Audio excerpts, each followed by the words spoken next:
but to you, Yogendra Yadav, we were on this program, Rahul and I, with you, 4 or 5 months ago, where you got 2024 Lok Sabha spot on when everyone else got it wrong. This time you've got Haryana wrong, along with everyone else. What went wrong?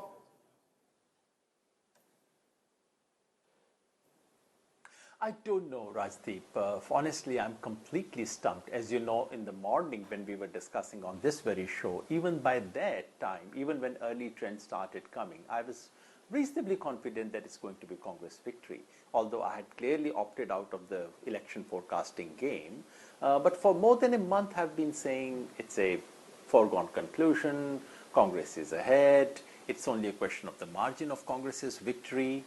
So I really don't know. Elections and democracy teaches us humility, not just to the netas, but also to those who observe and write about it. So yes, it's a lesson in humility. All I can say is that what I said was not out of thin air. Look, in Haryana, Congress, BJP always does worse in assembly elections as compared to the Lok Sabha election. This happened in 2014, it happened in 2019.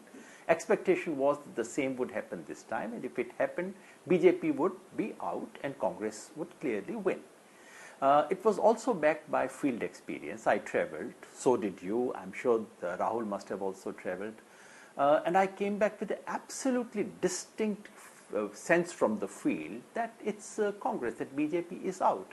And I honestly do not know of any observer, you may know some, but not even those who are sympathetic to the BJP, who said after travelling in Haryana that BJP is ahead, that BJP may form the government. This was of course endorsed by exit polls, because I can't think of a single exit poll which even in its minimum projections for the Congress said it could get less than 45 seats. So all I said was not in thin air. But clearly this was wrong.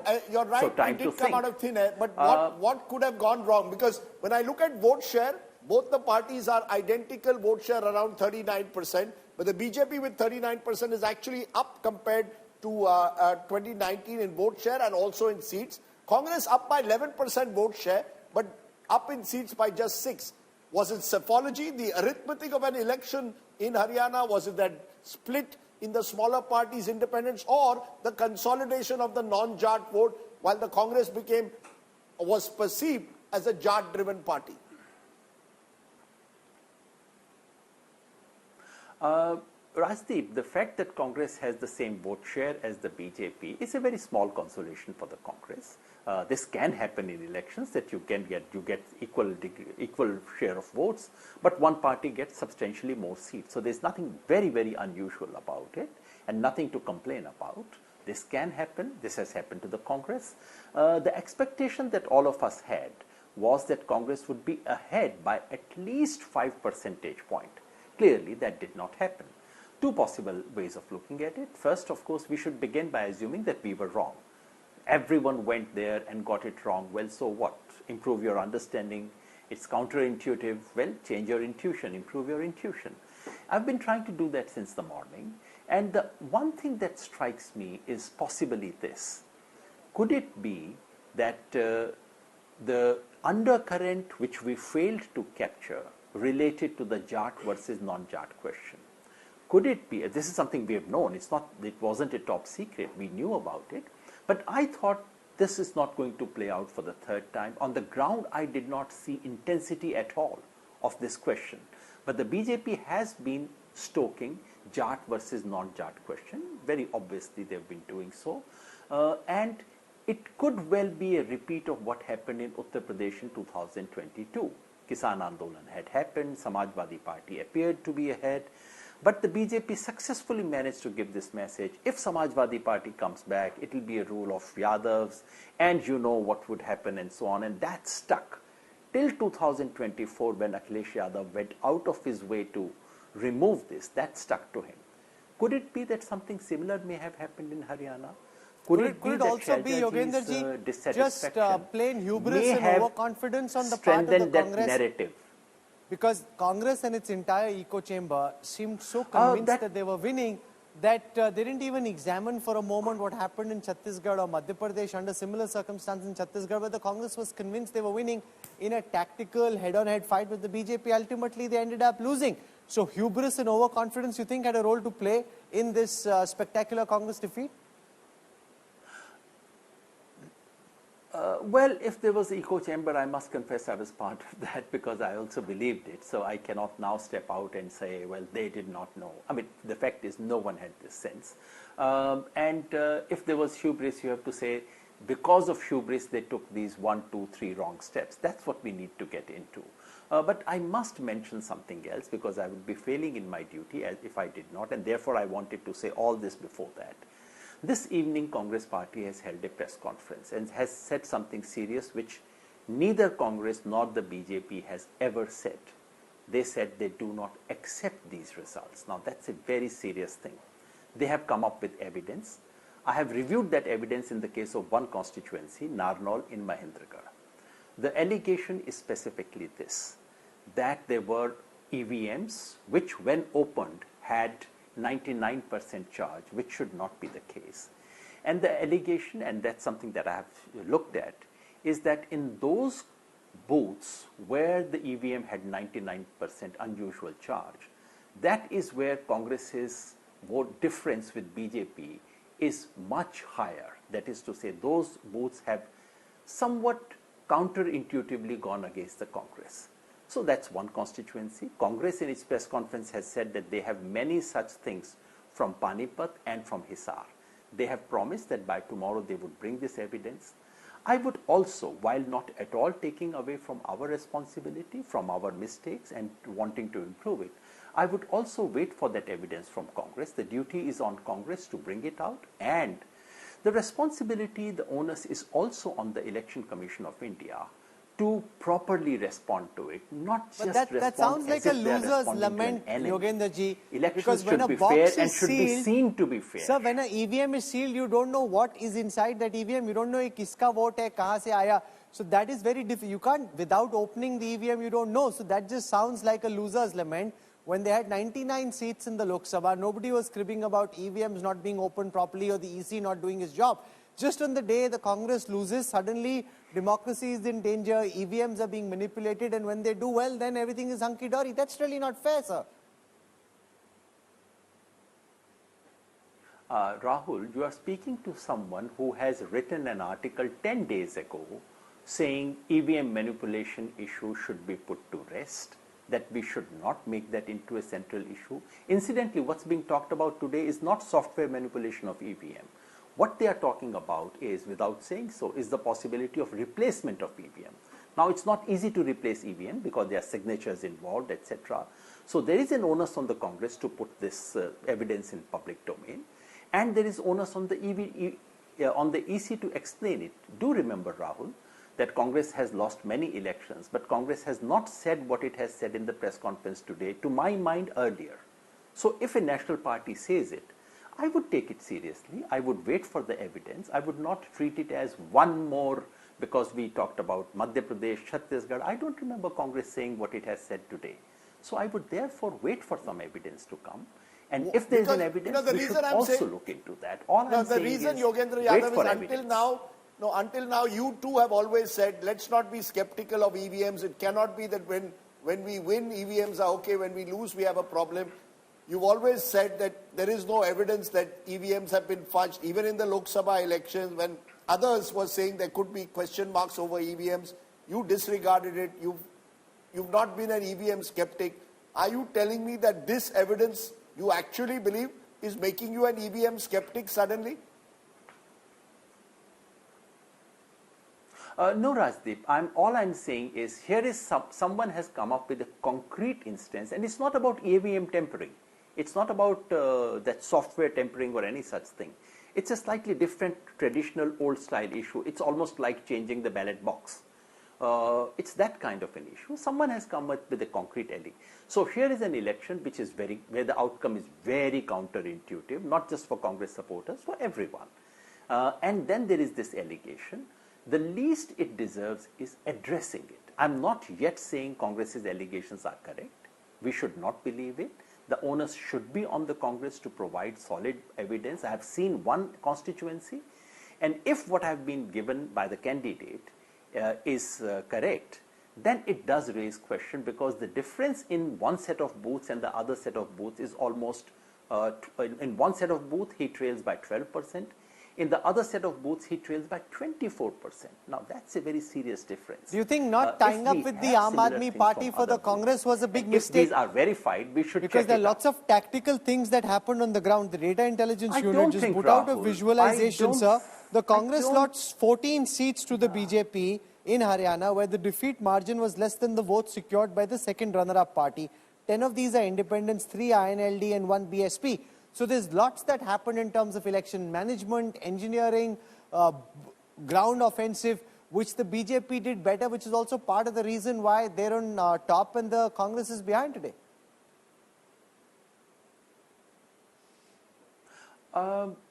I agree. I think this is an interesting possibility. We should see it. Someone said Congress rebels. I checked, and only in 2 places you have Congress rebels, Congress's official rebels, who have cost them an election. Aam Aadmi Party, I'm not sure if they have substantial vote share, which was transferable to the Congress. I don't think they had that. In the case of INLD and BSP, they are a serious contender. They have a substantial chunk of votes. But was there a possibility of an alliance with INLD and BSP? I'm not sure there was that possibility. So yes, certain things could be improved, and especially there would be questions about ticket distribution, because Congress repeated all its sitting MLAs. Someone needs to check. I've not been able to check. My sense was that many of these sitting MLAs had serious anti-incumbency against them. So that question, of course, would be asked. Questions would be asked about the overall tactics that adopted by Congress, and credit must be given to the BJP for taking some very smart and courageous decision. Bringing in Mr. Naib Singh Saini was a decision. When I was doing field work, everyone appreciated and said Saini is better than Khattar. But my assessment was that, and everyone also said, it's too late. Ab karne se kya fayda? Waise acha to hai. In retrospect, that looks like a smart decision. BJP what also impact does in ticket Haryana have on distribution took some Maharashtra and bold Jharkhand in your decisions view? not to renominate their MLAs. Given that we have an election virtually days from now, It will have an what impact election on will the this, morale. what impact will this I verdict said, have? Yeah.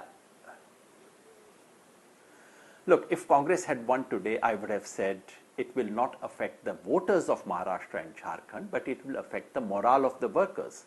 The same holds now in the case of BJP victory. It may not directly translate to voter, but morale of the worker, political mood of the country, and momentum. That is a gain BJP has had, and therefore the task for the opposition is much tougher now. The ball now shifts to these 2 states, and the opposition has to win them, because if the opposition loses Maharashtra and Jharkhand, then of course BJP would be able to argue that, look, Lok Sabha election was a blip, back to BJP dominance. But should the BJP lose Jharkhand and Maharashtra, everyone would forget Haryana. That's where we stand. But you agree, as we conclude, that the momentum now is firmly with the BJP, that what 5 months ago appeared the BJP looking shaky, the Modi factor is far more resilient, is what has been proven today, and therefore the next 6 weeks leading into Maharashtra and Jharkhand, the momentum is now squarely with the BJP, is more and more clear, is back with the BJP. Not firmly, but for the time being. Certainly, we are in the middle of elections. One set of elections have happened, the other set of elections are about to happen. For the time being, yes, BJP has the momentum. No one can deny that, because the opposition would have had the momentum if they had won. And Jammu and Kashmir victory is not enough for you to neutralize the impact of Haryana's defeat. So yes, the momentum is with the BJP, but for the time being, because we are just entering the next set of elections, and in a sense, Maharashtra now, more than any other state, will decide. Rajdeep, your state. It's even, Yogendra Yadav, you saw what happened in your home state of Haryana. I'm not going to predict anything anymore. I've been once bitten, Lok Sabha, twice bitten, now Haryana. I've decided I am 3 times shy. I will only watch what happens in Maharashtra and see the various ulat fairs and somersaults that now take place over the next 6 weeks. But you're right, Maharashtra now becomes more important than ever before. It will set the agenda at the end of 2024. So agenda set ho gaya? No, I don't think so. Haryana has set the agenda. No, I don't think so. No, why not? I'll tell you why, Rahul. You know, this is the problem we have. We go, and I think I admit in all humility to be as guilty as anyone. I think we tend to make instant judgments. Haryana election, as we've seen with the vote shares, very, very close. One party has won.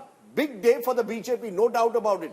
But I think the agenda for every election, Rahul, is very different. Most certainly. And therefore, because I think Maharashtra is so much more complex and complicated than a Haryana is, in many other ways.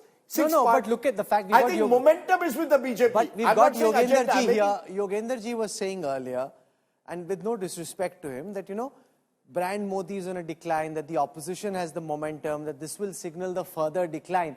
You know, if Yogendra ji is still around, do you want to take back some of that? Because that panditry around, you know, brand Modi being in decline, that it almost being certain that in 2029 the opposition would come to power, that these were the last 5 years of the Modi Sarkar. If after 2 terms of being in power in Haryana they can win despite all this anti-incumbency, then all that panditry about brand Modi and brand BJP being in decline really goes out of the window.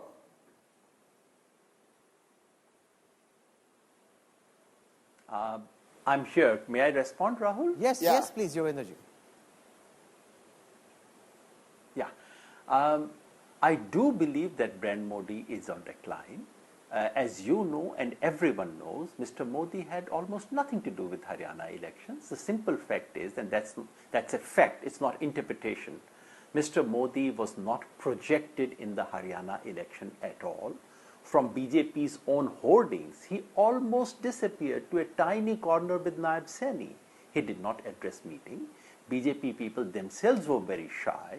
And if we do a strict comparison now, from Lok Sabha election to Lok Sabha election, Mr. Modi managed to lose 30 points lead, while his compatriots in the BJP state unit have managed to retain and improve. I don't know how that becomes Mr. Modi's success. At the same time, it is true that because BJP has the momentum, because, as I said, Jammu and Kashmir's verdict cannot wash away Haryana's shock. So yes, the momentum is the BJP. I'll tell you how, Yogendra ji, it's a victory for brand Modi and for the BJP. That's very because let's imagine, let me draw a cricketing analogy. Imagine you've got Sachin Tendulkar as captain of the Indian team, and Tendulkar is your most fearsome batsman. Suddenly at Sharjah Sandstorm, he helps you win, and he's the one carrying your team through. In the next match, he doesn't go out and do all the heavy lifting. The team does. The Sangathan, the Karyakarta, the ground management, the booth management, the Prana Pramukhs, they do their job. It is still brand Modi and the BJP which is at the helm, and you've got them being able to win without Prime Minister Modi having to do the heavy lifting. That's an even bigger victory for the Sangathan and for the BJP than to have one person carrying you to victory on his shoulders. You are absolutely right. Taking your own metaphor forward, in the second match, if Sachin Tendulkar did not have to bat and the team wins, that would be a victory for Team India. That would be a victory for the organization. In the parallel, it will be a victory for the BJP party. BJP takes the credit. But I and you were trying to distinguish between brand BJP and brand Modi.